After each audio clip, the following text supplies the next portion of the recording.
Good morning to all my friends and family, and welcome to this episode of Jim's 5am Club. Coming to you from my YouTube channel, and it's another soggy wet day here in Sydney. It's been a wet old summer, and it looks like autumn is going to be fairly wet as well. So today's going to be one of those days where hopefully I can get away from work a little bit earlier because of this inclement weather, and go home and do some work around the house. I'm sure that Paula will have plenty of things for me to do if I get home early today. Yesterday evening I had the pleasure of going to Opposize to celebrate the 7th anniversary. 7 years. It's amazing how time flies. But Opposize, for those who are not aware, is a dance fitness program based on Greek music, Greek pop music, with vigorous, enjoyable dance moves, similar to Zumba, but with a Greek flavour. So I went and enjoyed myself last night, and I realised that it's one of those things that I, in particular, get a lot of enjoyment out of, as do a number of other people who have been doing it for a number of years. So you blink and 7 years passes. It's just absolutely amazing. So well done, Kathy Caff, for masterminding this beautiful, inclusive, enjoyable program that gets people out of their living rooms, gets people off their couch, and that gets them enabled, moving, jumping, singing, and engaging with other people. Anyway, today I'm going to go through another book summary like I normally do on Jim's 5am Club. Today is no different to any other day. It just amazes me how I can continue to live the dream, to do the things that I love every single day, and to once again find purpose, find meaning in the simple things around me. So today's book is very, very similar to the book summary that I did yesterday, and I did find and I did learn quite a bit from that book yesterday, and this book today is going to just reinforce and remind us of some of the important lessons in life. The book is entitled "Why Hasn't Anyone Told Me This Before?" by a person named Julie Smith, who is a doctor, but doesn't mean because she's a doctor she has any more, strength in her argument. At the end of the day, as we say, I've done over 1,300 book summaries, and they're written by professors, they're written by doctors, they're written by philosophers, but they're also written by mums and dads, people who are just sharing their experiences. But the key message that comes from this book, "Why Hasn't Anyone Told Me This Before?" is the importance of how you feel, what you do, and how it influences how you think, and there's a feedback loop.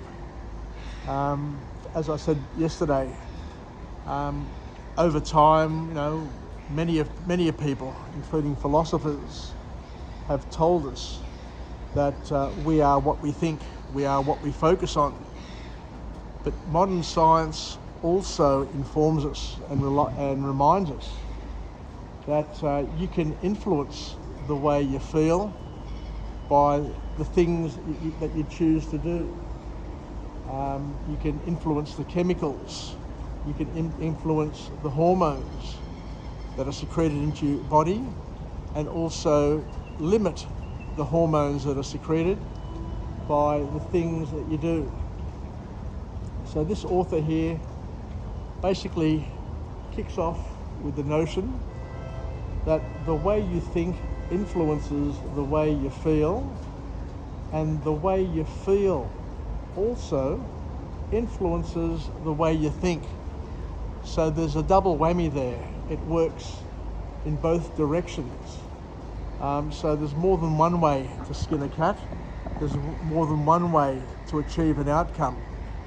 And it's open to each and every one of us to discover it, to leverage it, and to make the most of it. So this author here basically puts forward the notion, puts forward the message that you can be smart, you can be clever in what you do, and you don't need to be a victim of your surrounds, but what you can do is you can actually leverage your state, leverage your emotions, and leverage where it takes you, where it directs you, where it leads you. You don't have to be swimming and caught in a rip. You can influence where that current takes you by how you think, and also how you feel by taking the necessary steps and tapping into the science of leveraging your state. The author goes on to tell us here that you can influence thought and you can influence your feelings by understanding the relationship between the both of those. And you can fake it, you can leverage it, you can do it, and do it in a way that can help you, that can serve you, rather than, as we said before, be a victim to the environment around you and feeling helpless. You can take it and you can use it to your advantage. You can make it serve you. So what we're basically saying here is that by spending a little bit of time every day, you can change your mood. You can change the chemicals circulating in your body by the decisions that you make in terms of the movements, the actions, your posture, your body language. All of those things can have small but important impacts on your outcomes from the day, because it changes the way you feel, but it also changes the way other people see you and how they feel about you. We can do things to change our mindset, or to use our mindset in ways that serve us. As we said before, mindset is formed by what we do, not necessarily by what we think. So the way you hold yourself, the way you walk, the way you talk, the speed in which you walk and talk and hold your body and express your body and expand your body can influence, as we said before, how you feel. So if you act in a particular way, you can act your way to better mental health. This is really, really important, because as we know and as we hear on a daily basis, that mental health is an issue that impacts many people in many ways at varying times in different ways. So what we're doing here and what we're saying is that there are tools, there is a toolkit that you can tap into that can help you improve your mental health and get you out of the state that you're in, out of the negative, unproductive, disarming state that you're in, and help you get into a better state, a state that will serve you and make you feel better, be better, because it's all about behavioural change. If you're able to tap into and to leverage behavioural change, the author here says that it is the key, it is the necessary key that will help you change your thinking and help you become your own self-coach, help you become the person that you can tap into, that you can depend on to get you feeling better, acting better, being better, and enjoying the fruits of the world around you. So what we're saying here is that if you're experiencing a low mood, there are ways of getting around it. There are things that you can do to improve your mood, to make you feel much better. And we need to understand that we shouldn't be wasting too much time ruminating about the past. A very powerful lesson that I learned just recently was that the two evils, the two things that hold people back and cause the most grief and are the greatest signs of mental health issues are depression and anxiety. And what the author here is saying is that if you're feeling depressed, depression is a sign that we're spending too much time ruminating. And ruminating means thinking over and over and over again, being in a loop, getting stuck in a mental loop. And depression is simply the overthinking, the overstimulation that comes from ruminating about the past, living your past, being stuck in the past. So if you're spending too much time thinking about your past, what the author here says is that being stuck in your past is going to impact your mood. It's going to have you worrying, have you thinking, feeling depressed, because you're spending far too much in your past, worrying and thinking and living your past, even though the past has ended, even though you have the gift of the present, you're spending far too much time in the past, which leads to your depression. And similarly, being anxious, living with anxiety is another sign, is another clue that you're spending far too much time thinking about and living your future. Spending too much time worrying about what's going to happen, fearing your future. Because depression is worrying about the past, something that you can't change all that readily. You can change your past by focusing on the positives and just reshaping and reforming what you focus on and what you think. But similarly, the future. People worry about the future and basically fear about the future because they think, they overthink, and they look at the worst case scenarios and they look at their future from a negative perspective as opposed to opening up and embracing their future. So what we're saying here is that if you're spending too much time living your future, then you're going to be anxious because you're going to be fearful. And remember, the word fear actually means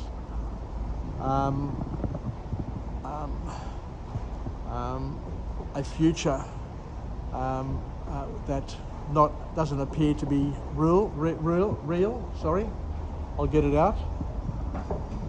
So sometimes the things that we worry about in the future are things which are just a figment of our imagination.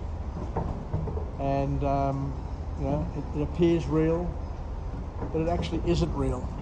And we've got to understand that the majority of the things that we fear, now over 90% of the things that we fear, the things that we worry about, the things that we constantly think about in terms of our future, will never come true. In fact, very, very rarely do the things that we're anxious about ever come to fruition. And if we sit and think about them all the time, then we'll manifest those negativities. So it's all about changing the way you think about your future, changing the way you look about your past, and embracing the present, embracing the now, and doing whatever you possibly can to enjoy this moment in time, because we're all going to have a different past, we're all going to have a different future, and we're all going to experience a different now. I am here, you are there, your life is going to be your day is going to be completely different. Your moment right now is going to be completely different to the moment that I'm experiencing, and that's the realities of life. So thinking about the future is really the problem, because you're trying to control your future, and you've got to understand that you simply can't control the future. The future has many aspects, has many elements, has many contributing factors to it, which are completely outside your control, and also completely outside your capability of even identifying the things that could possibly come out of left field, because there are just so many variables that are in God's control that we simply need to accept, embrace, and leverage, make the most of. And one of the great philosophies that I try and enjoy in my life is to be a surfer, to just wait to when the waves appear and make the most of those waves, and just try and avoid, where possible, being dumped or being caught in a rip. So we need to get motivated, we need to get moving, and we need to do something, anything. Because what we're saying here is that motion creates emotion. So you need to do things to get you out of the state that you're in, to stop worrying about the past, to stop thinking about your future, and just doing whatever you can to make the most of right here and now. We also need to understand, and the author tells us, that there is such thing as emotional pain, but we need to share our struggles with other people. We need to be able to break down the shame that stops us reaching out, and to connect with other people, to hear our story, and to make life a little bit easier. Because grief causes emptiness, it causes numbness, but we don't need to stay there. We can be there temporarily, we can accept it, we can embrace it, and we need to move on. Don't waste time with self-doubt. Don't wait for self-doubt to disappear. Just take action. Just do something, do anything to get you moving, to get you propel yourself to where you want to go, and you will figure it out. The beauty about being human, the beauty about having an intelligent soul, the beauty of being social, is that sooner or later, regardless of what you're doing, you're going to figure it out. But the best way of figuring out is when you're moving, when you've got momentum, and not to wait for things to be perfect, but to take action, any action. Get started, and you will figure it out. And as you're figuring out, as we said, you'll build momentum. And each path needs momentum, because each path has a little hump at the beginning of it.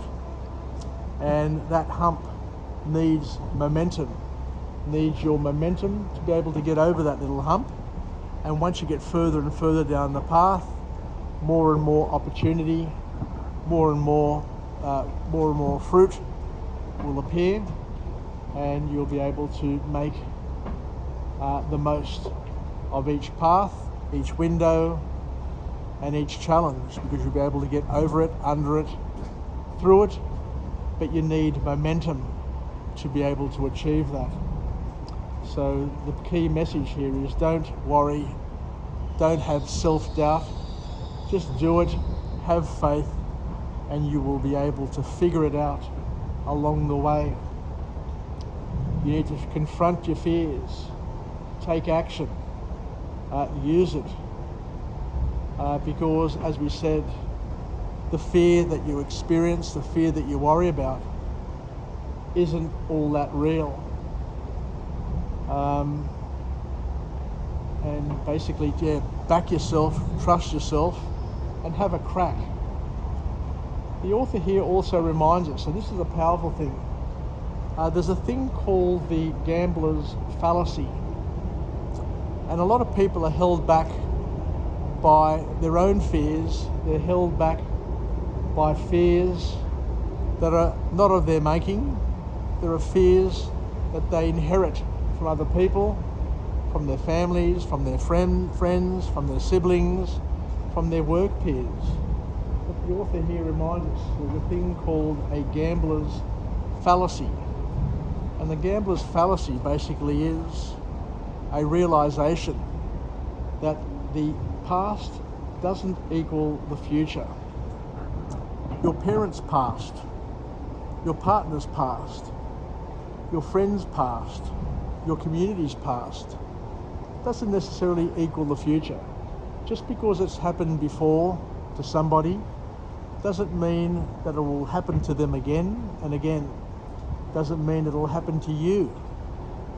Just like when you go on holidays and you go to a beach or a river or a pier and you see lots and lots of people fishing. They've all got their line in the water, they've all got bait on their hook, but not everybody's going to have the same outcome. Some people will catch fish, some people won't catch fish. Some people will catch lots of fish, even though you're doing exactly what they're doing, got the same bait, same rig. The outcomes won't be the same. And just like if you go fishing to the same place using the same conditions, you're not going to be guaranteed to catch that wonderful big fish that you caught last time. We need to understand that the past doesn't equal the future, and it's the gambler's fallacy, and to understand that each time you do something is a unique action which will have unique outcomes. Each event is different, and we just need to be there. We need to show up. We need to do something in order to try and put ourselves into a position where we can make the most of it and get something from it. So the key lesson is just have a crack, have a go. And as the Nike ad says, just do it, and you'll figure it out. But you've got to be there. You've got to be there. You've got to be positioned in front of explosive growth to be able to make the most of it. So I think that's about it for today. So thank you very much for joining me on this episode of my YouTube channel, where we've gone through yet another book summary. Today's book summary in English is number 1311, and I'm well on my way to reaching 2,000. I originally set out to do 1,000, but given the momentum, given the number of book summaries that I've been able to come across, and I am getting much better at doing this.